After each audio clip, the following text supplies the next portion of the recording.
Baik, Assalamualaikum warahmatullahi wabarakatuh. Kami dari kelompok 4 akan mempresentasikan tentang pembuatan bubuk kopi dan limbahnya. Di sini sebelum kami memulai presentasi kami, perkenalkan nama saya Alwa Rafal. Saya Roseni. Saya Anggir Fabiati Mani. Saya Fitra Mafira. Baik. Latar belakang. Kopi merupakan salah satu minuman yang terkandung komponen kafein di dalamnya, serta memiliki efek pada sistem saraf pusat sehingga meningkatkan kinerja otak dengan menstimulasi area Brodmann pada bagian prefrontalis pada daerah 9, 10, 11, 12 yang berperan dalam penyimpanan informasi disebut sebagai memori, itu dapat memuat kemampuan berpikir untuk menyimpan, mempertahankan, mengingat, menilai orientasi, persepsi, dan memperhatikan informasi yang diterima oleh individu. Limbah kopi dibedakan menjadi dua macam, yaitu limbah pada pengolahan kopi merah dalam kurung masak dan limbah pengolahan kopi hijau dalam kurung mentah. Pengolahan kopi merah diawali dengan pencucian, perendaman, dan pengupasan kulit luar. Proses ini akan menghasilkan 65% biji kopi dan 30% limbah kulit kopi. Biji kopi didapat kemudian dikeringkan dengan oven menghasilkan biji kopi kering oven sebanyak 31% yang akan digiling untuk menghasilkan kopi bubuk sebanyak 21%. Sedangkan 10% lagi merupakan limbah kulit dalam. Kandungan kimia yang terdapat dalam buah kopi seperti asam klorogenat mampu memberikan efek farmakologi yang antara lain antivirus, antihipertensi, dan antioksidan. Limbah kopi mengandung beberapa zat kimia beracun seperti alkaloid, tanin, dan polifenolik sehingga membuat lingkungan lebih sulit mendegradasi secara biologi material organik. Limbah kopi sangat memberi dampak bagi lingkungan. Oleh karena itu, limbah kopi haruslah diolah agar tidak membahayakan kesehatan. Selanjutnya akan dilanjutkan oleh Husaini. Baik, saya akan menjelaskan tentang tujuan.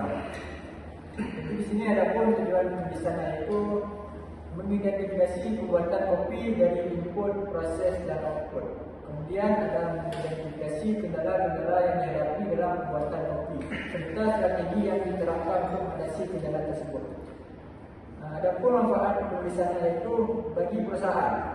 Penelitian ini dapat menjadi pedoman bagi perusahaan dalam mengendalikan dan mengontrol kualitas produk yang dihasilkan serta memberikan salah satu alternatif solusi dalam mengatasi pengendalian kualitas pada proses produksi kopi. Selanjutnya itu bagi mahasiswa.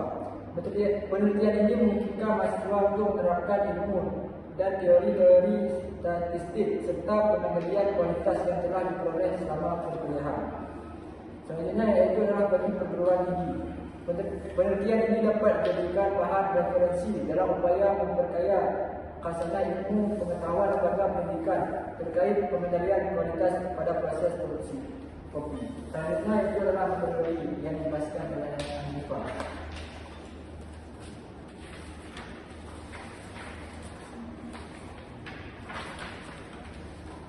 Baik, selanjutnya saya akan membahas tentang metodologi penelitian.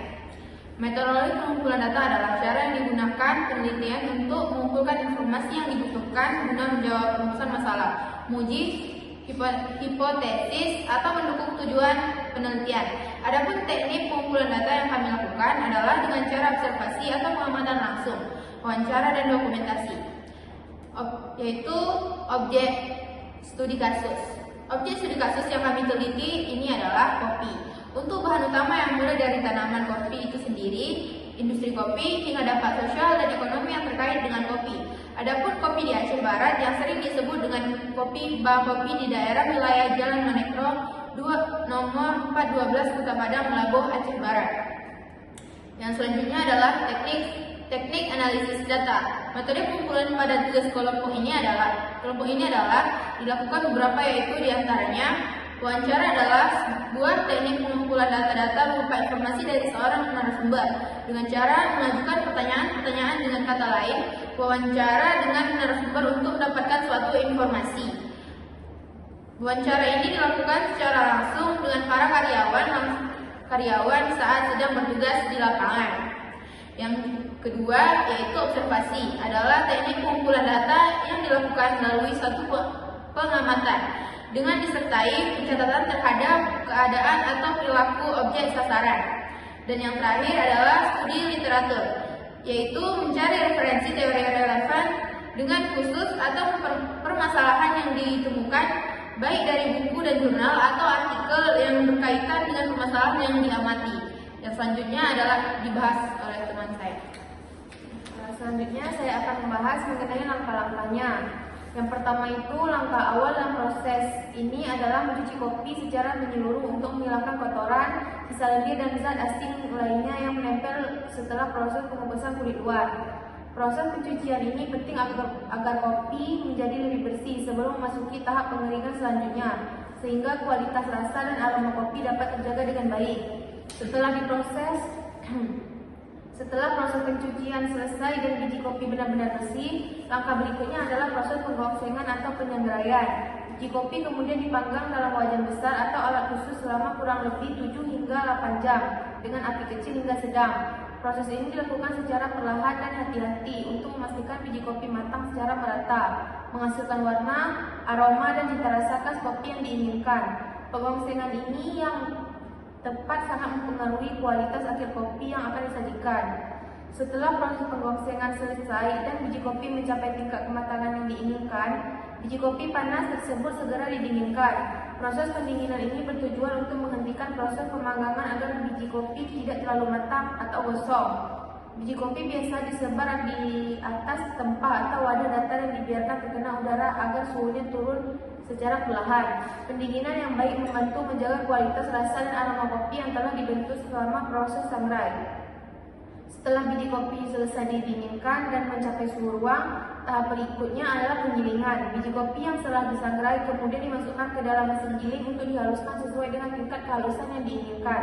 Tergantung pada metode penyeduhan yang akan digunakan, proses penggilingan ini bertujuan untuk mengubah biji kopi menjadi bubuk agar lebih diekstraksi rasa dan aromanya saat diseduh. Mesin giling membantu menghasilkan tekstur bubuk yang lebih konsisten dan efisien dibandingkan dengan penggilingan manual.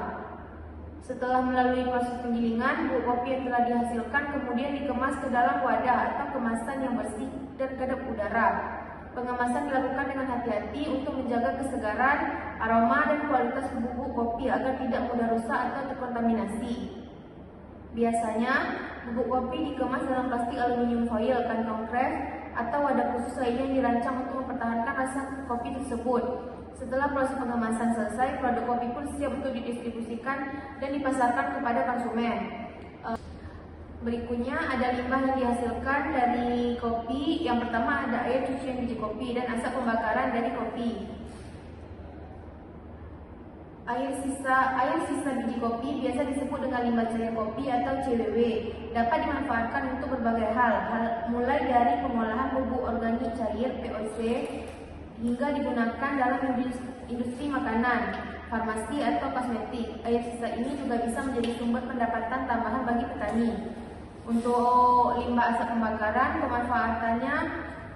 pemanfaatan asap pembakaran kayu secara ramah lingkungan dapat dilakukan melalui beberapa cara, antara lain dengan mengoptimalkan proses pembakaran, menggunakan teknologi pembersih asap, dan memanfaatkan asap cair sebagai bahan baku produksi industri atau pertanian.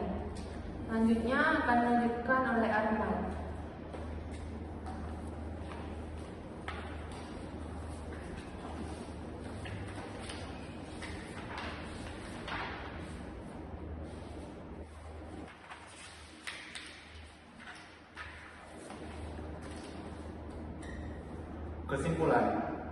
Kesimpulannya, penerapan konsep teknologi dalam produksi kopi dan relatif industri lainnya sangat penting untuk menciptakan sistem yang berkelanjutan dan ramah lingkungan.